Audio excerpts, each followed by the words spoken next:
What's up, YouTube? We're gonna do part two of this real quick. So, like I said, I'm gonna try to be as open as I can when I do this and share you my plans and whatnot. So, as you guys were following earlier in the year and whatnot, you do know that I did have, the bad part of breeding as well. So, one of the bad experiences that I did have was I did have a snake that did get an infection. So, with that being said, if anything bad happens that you can't treat yourself, like more likely it's like internally, like with a bacterial, where you have to go get antibiotics and whatnot. Make sure you have a vet nearby or someplace that you can go where you can go get those antibiotics. So make sure you have a plan for that. That did cost me a couple $100s. I went through probably about 3 months of treatment with him. He's finally good. I just got done putting him back on the cocoa bedding, so he's good to go. Hopefully he'll breed for me and whatnot. So that's good news for me. I do care a lot about the health of my animals, and that's the number one priority, and not so much breeding. They are pets as well, and I do like to get them out, interact with them and whatnot. So just keep that in the back of your mindset if you are going to end up doing this as well. With that being said, the other problems I've had is, obviously with the rats. Make sure that you have your good, airflow, good temperature control that you do in your rats. Make sure you have, where you can go get your food, your bedding, and whatnot. I did end up switching rat bedding. It was ended up being cheaper for me. In the long run, I said the Missouri stuff. I went to the Columbash, I think it was called. It was a little bit cheaper. It's about $10 cheaper a bag, I think it is right now. And when inflation hit, it went up quite a bit. So I did end up switching. And my personal opinion of that with the rats and stuff is that actually my rats and my ASFs actually, I think, breed and thrive better under the other food because there's more protein in it. So that's just my 2 cents with that. Also, I would probably recommend at that time too is like if you can, it's a lot easier to get a rodent rack system or build one because you can. It's kind of like the same thing with the snakes back here. You can pretty much, but like you can have your water system going through it and whatnot. So it's really more convenient than having tanks or any other kind of stuff like that where you have the water bottles. I did do that when I first started, and then ended up making the switch. It was way easier. It's still a lot of work. I mean, getting into this, you guys, like my personal advice with you too would probably be like, don't bite off more than what you can handle or more than what you want to do. It should be something that you love and that you want to continue to do. This is, my future plans with this is I continue want this to grow and I want to do this full time. I want to get out of the factory work eventually and, go from there and just do this full time. Like I love this.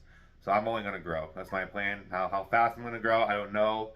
But I will keep you 100% up to date on the channel and stuff like that.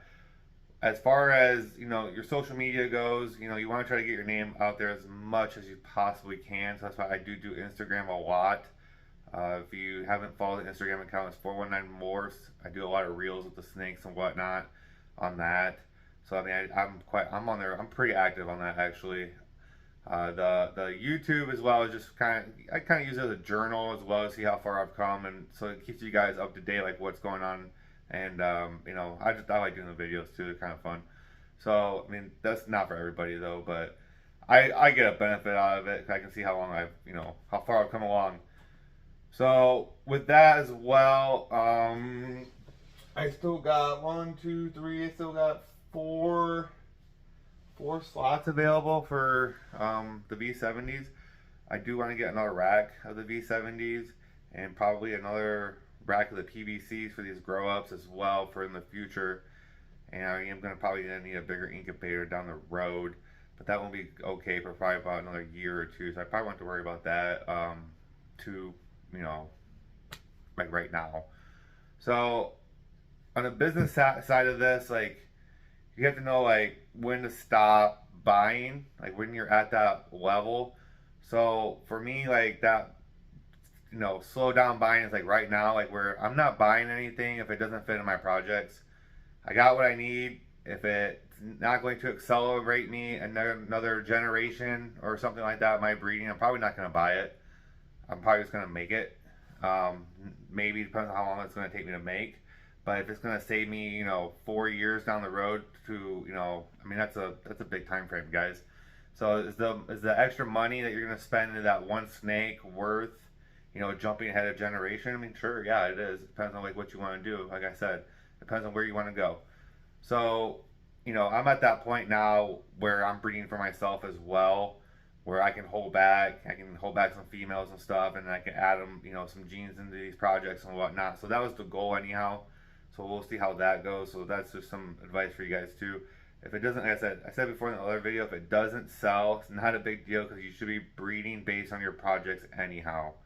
And you're gonna have your buyers that that are in that same project, or want those genes, and there's codom genes in those heads in those projects that you have, but you don't need it because maybe you got the visuals. So those would be the ones that you sell. To me, you have the breeder side of things and you have the pet side of things. You're gonna have your high dollar breeder and snakes, where other breeders are gonna buy it, spend where they're gonna spend on them, because everyone snakes go from $50 up to, I see them go for as much as 150K. It's crazy. It's absolutely nuts. It's just like dogs, guys. It just depends on your genes, like what you're working with. So if you're just starting off, like I said, my best advice is make sure that you have a plan, what you want to work with. Do you want to be all recessive side? Do you want to be known for recessive, or do you want to be known for all these codom genes, or these in particular genes like Ozzy? Everyone knows Ozzy because of Orange Dream. Everybody, like anything you get from Ozzy is probably gonna have Orange Dream in it.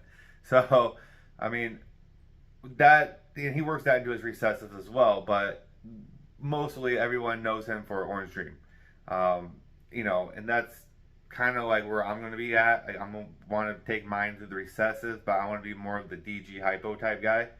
So 419 Morphs, if you want some DG hypo stuff, or like in recessives, or whatever, hey, he's the guy to freaking go to.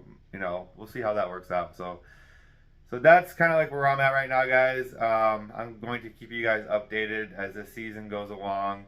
I know it's been a minute with these videos and stuff. I've been extremely busy with the knee surgery and stuff, so just bear with me. Fall's coming, the breeding season's coming. We'll keep you guys updated. Hopefully we have a big season. I do a lot of stuff on Instagram, so definitely check that out, follow it.